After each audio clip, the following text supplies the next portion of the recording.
wabarakatuh. Alhamdulillahi rabbil alamin. Assalatu wassalamu ala rasulillah wa ala alihi wa sahbihi ajma'in. Rabbi syrah li sadri wa yassir li amri wahlul 'uqdatan min lisani yafqahu qawli. Akhir hidup seseorang memang tidak bisa kita tebak endingnya, dan karenanya memang kita harus terus berdoa kepada Allah Subhanahu wa taala agar diberikan karunia husnal khatimah. Allahumma rzuqna husnal khatimah. Termasuk kisah sahabat Rasulullah yang satu ini, ya. Awalnya mungkin tidak akan ada yang mengira bahwa dia akan meraih husnul khatimah, sebab dosanya, kesalahannya begitu luar biasa. Bagaimana tidak? Dialah yang menyebabkan baginda Rasul begitu sangat berduka. Bahkan dalam kesaksiannya, Abdullah bin Mas'ud radhiyallahu anhu mengatakan, saya tidak pernah melihat Rasulullah begitu berduka selain pada peristiwa tersebut. Pada peristiwa yakni terbunuhnya pamanda beliau Hamzah bin Abdul Muttalib dalam perang Uhud. Nah, dialah yang telah membunuh paman Rasul dalam peristiwa perang Uhud tersebut, Wahsy bin Harb. Demikian dikenal namanya dalam catatan sejarah. Dulunya, ya, Wahsy bin Harb ini di era Makkiyah dia dikenal dengan Abu Dasmah atau Abu Dasama, ya, budak, ya, dari Habasyah, milik seorang pengusaha terkenal yang sebenarnya dekat dengan Rasulullah walaupun tidak sampai masuk Islam, Mut'am bin Adi, ya. Dia adalah salah seorang dari budak Mut'am bin Adi yang pernah menolong Rasulullah ketika masuk dari Taif, masuk kembali ke kota Mekah. Dari awal, ya, ambisi Wahsy bin Harb ini sangatlah besar untuk memerdekakan diri. Dia sangat pengen agar bisa merdeka dari perbudakan. Apapun yang akan dia lakukan agar bisa memerdekakan diri dari perbudakan. Namun jalannya belum ketemu, ya, dan karenanya ada dialog-dialog yang atau peristiwa-peristiwa penting yang terjadi yang menarik untuk disampaikan ketika beliau masih berada di Mekah di era sebelum Islam, ya. Dia berteman baik dengan Bilal bin Rabah, dan Bilal bin Rabah ini kita tahu seorang sosok muadzin Rasulullah yang masuk Islam pada awal-awal dakwah, yang kemudian bahkan sempat disiksa oleh tuannya Umayyah bin Khalaf, ya, sampai kemudian hampir meninggal dunia, lalu kemudian dimerdekakan oleh Abu Bakar As-Siddiq radhiyallahu anhu. Nah, ini yang membuatnya heran, sebab dalam banyak hal Wahsy ini selalu mengungguli Bilal, ya, baik dari sisi fisik, ya, Wahsy ini lebih kuat dan gagah daripada Bilal. Bilal juga mungkin kemampuannya hanyalah bisa menyiapkan makanan, minuman untuk tuannya, sementara Wahsy ini punya banyak kemampuan.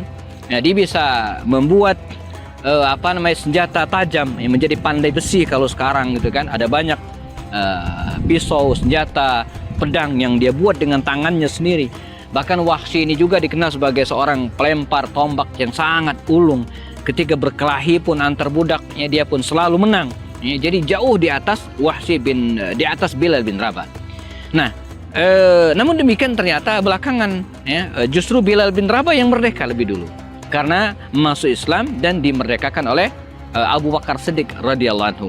Nah, ini yang kemudian membuat dalam diri Wahsy bin Harb ini bergelora, teman-teman sekalian, menggemuruh keinginan terus untuk bisa memerdekakan diri.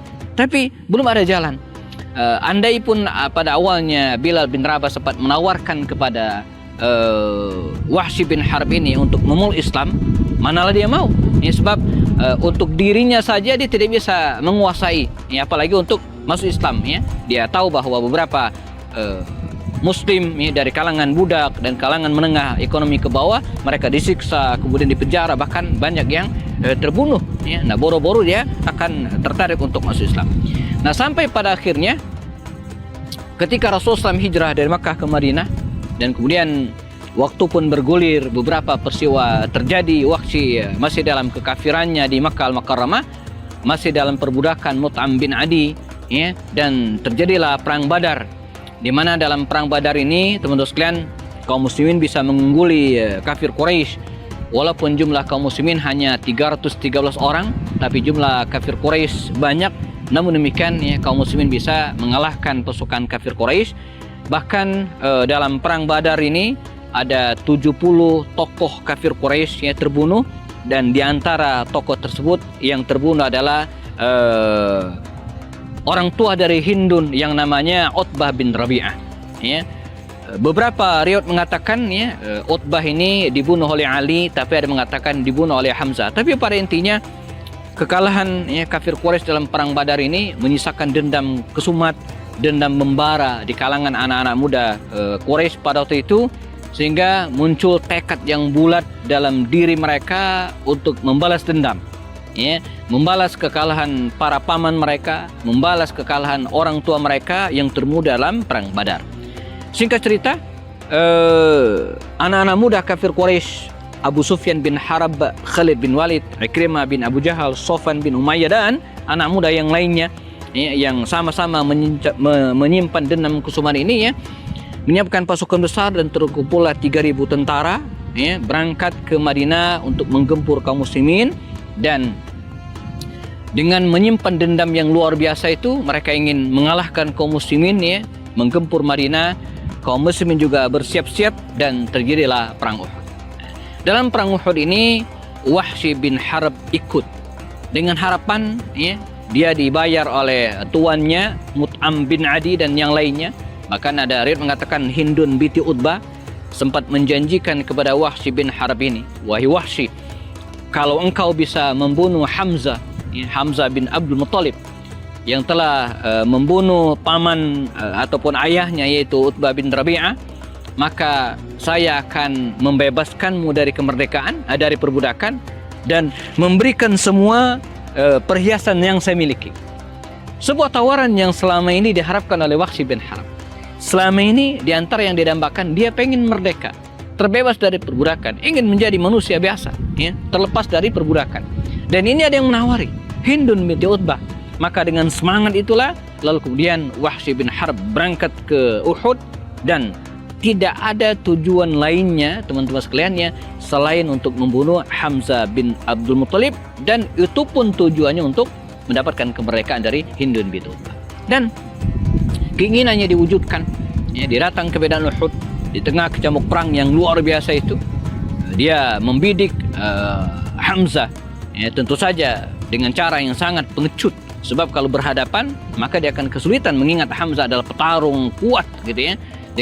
Hanya dengan cara yang culas, dengan cara yang liciklah Hamzah bisa ditaklukkan. Maka dengan tombak yang memang sudah disiapkan dari awal, dan ingat Wahsy ini ya, seorang pelembar tombak yang ulung, yang nyaris tidak pernah meleset dalam tembakan ataupun lemparan-lemparan tombaknya. Maka di Uhud itulah dia melemparkan tombaknya teman sekalian, dan persis mengenai tubuh ya, dada Hamzah bin Abdul Muttalib, dan seketika Hamzah bin Abdul Muttalib tumbang ya, di medan Uhud, dan dia pun syahid di tempat tersebut. Selanjutnya kisah dituturkan bagaimana Hindun binti Utbah ini dengan pisaunya dia membelah dada Hamzah bin Abdul Muttalib, mengeluarkan jantung dan mengunyahnya. Makanya Hindun ini dalam sejarah disebut dengan Aqilatul Kabid, sang pemakan jantung Hamzah bin Abdul Muttalib. Bagaimana dengan Wahsy? Wahsy pulang dengan senyum yang sumringah, dengan senyum kemenangan, dan dia pun mendapatkan apa yang diinginkan. Dia pun dimerdekakan oleh Hindun binti Utbah. Ya, seluruh perhiasan yang melekat pada diri Hindun binti Utbah diberikan kepada Wahsy bin Harb, ya, dan dia pun menjadi orang yang merdeka. Merdeka secara fisik, merdeka dari perbudakan, tapi mentalnya, jiwanya tidak merdeka. Mengapa demikian? Sebab dia telah membunuh manusia yang terbaik, Hamzah bin Abdul Muttalib. Pulang ya, memang dia merdeka di tengah masyarakat, tapi secara mental, secara kejiwaan dia tidak merdeka. Dia mendapat nyinyiran dari tokoh-tokoh Quraisy. Wahsy, Anda telah membunuh saudara kami, Anda telah membunuh paman kami, Anda telah membunuh ya, keluarga kami, yaitu Hamzah. Ya, jelas bagi bangsa Arab, Hamzah adalah keluarga mereka, walaupun mereka berbeda iman tentu saja. Ya, tapi Hamzah adalah keluarga Bani Hashim, keluarga Bani Abdi Manaf, keluarga orang-orang Quraisy. sementara Wahsy bukanlah siapa-siapa. Karenanya walaupun secara fisik, walaupun secara formalitas, kalau bahasa hari ini resmi, Wahsy merdeka memang, tapi pada prinsipnya jiwanya, dalam mentalnya belumlah merdeka. Dia belum bisa diterima dengan baik di kalangan masyarakat, apalagi dalam tokoh-tokoh Quraisy. Manakala Wahsy ini duduk di tengah-tengah tokoh-tokoh Quraisy, maka ada puluhan belasan mata melirik dengan pandangan sinis kepada Wahsy bin Harb, dan ini membuatnya tidak betah bersama dengan mereka.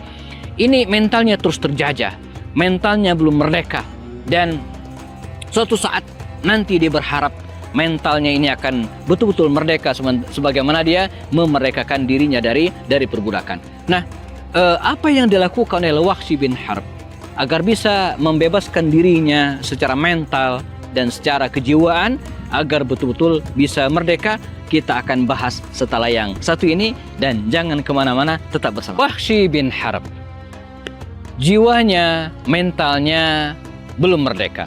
Walaupun secara resmi dia sudah dimerdekakan oleh Hindun binti Utbah, mendapatkan hadiah upah berupa perhiasan yang melekat pada diri Hindun dan berikan semuanya kepada Wahsy bin Harb ini, ya. Kendati demikian, seperti sampaikan tadi, dia belum merdeka sesungguhnya, belum memiliki kemerdekaan yang sebenarnya.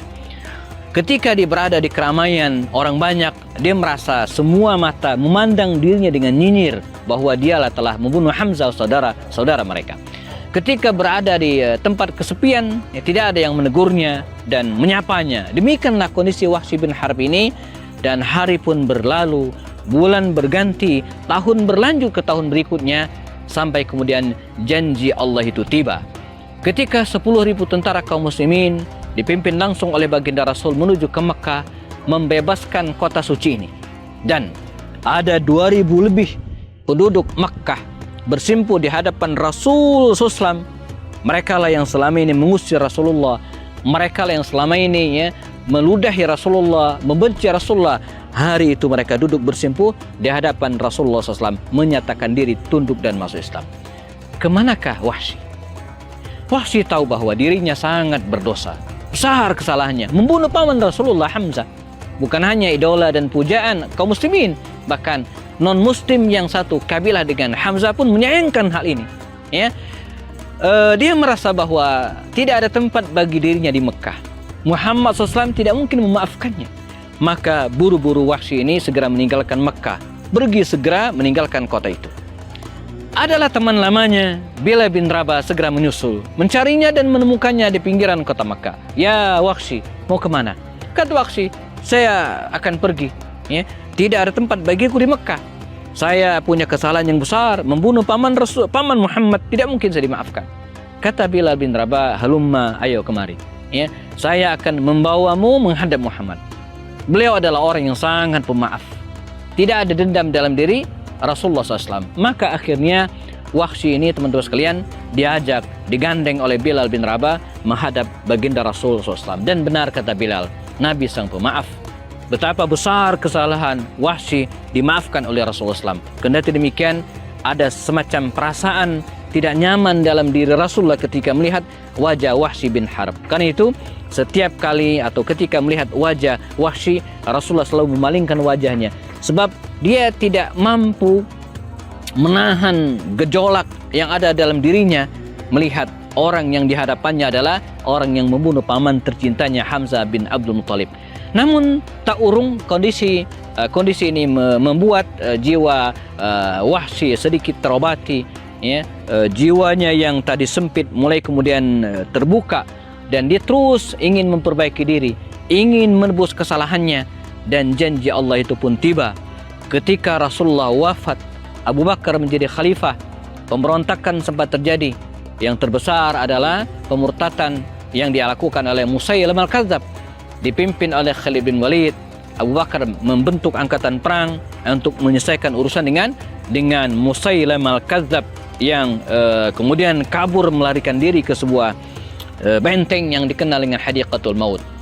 Hampir sebulan benteng ini dikepung, dan pada akhirnya atas ide dari Al-Barra bin Malik radhiyallahu anhu yang kemudian dilemparkan dari luar benteng, berhasil membuka benteng dari dalam, dan kaum muslimin ibarat air bah menyerbu ke dalam. menghancurkan Musailamah al-Kadzdzab. Maka dengan tombak yang sama dulu digunakan untuk membunuh Hamzah bin Abdul Muttalib, hari itu digunakan oleh Wahsy bin Harb untuk membunuh Musailamah al-Kadzdzab. Maka dia mengatakan, qataltu, saya telah membunuh dengan tombak ini khairun nas, orang yang paling baik, Hamzah bin Abdul Muttalib. Dengan tombak yang sama juga saya telah berhasil membunuh ya Musailamah al-Kadzdzab, ya syarrun nas, orang yang paling buruk. Lega dalam diri Wahsy, ya hutang ibaratnya sudah tertunaikan, ya kesalahan besar selama ini sepertinya sudah ditebus, jiwanya lapang, dirinya betul-betul merdeka dan tidak ada pilihan lain baginya kecuali membersamai kaum muslimin sampai akhir hayatnya. Dan ketika kaum muslimin di masa pemerintahan Umar bin Khattab ya mulai melakukan perluasan ke berbagai wilayah termasuk ke wilayah Syam, maka Wahsy pun ikut serta dan meninggal dalam sebuah peristiwa yang berada di Syam. Dan karena itu makam dari Wahsy bin Harb ini ditemukan di daerah Syam. Ya, ada yang mengatakan dia meninggal pada masa pemerintahan setelah Umar bin Khattab atau di masa Umar bin Khattab radhiyallahu anhu. Wahsy bin Harb telah memberikan pelajaran kepada kita tentang kehidupan yang penuh dengan warna, ya, dari budak lalu kemudian membunuh orang yang paling baik, Hamzah bin Abdul Muttalib, kemudian sempat merasakan kegalauan yang luar biasa dan pada akhirnya dia bisa menebus kesalahan itu, ya. Ini disebut dengan husnul khatimah dan kita berharap Allah SWT memberikan kepada kita husnul khatimah. Allahumma rzuqna husnul khatimah, amin ya rabbal alamin. Kita bertemu lagi pada sesi berikutnya dan tetap bersama kami. Assalamualaikum warahmatullahi wabarakatuh.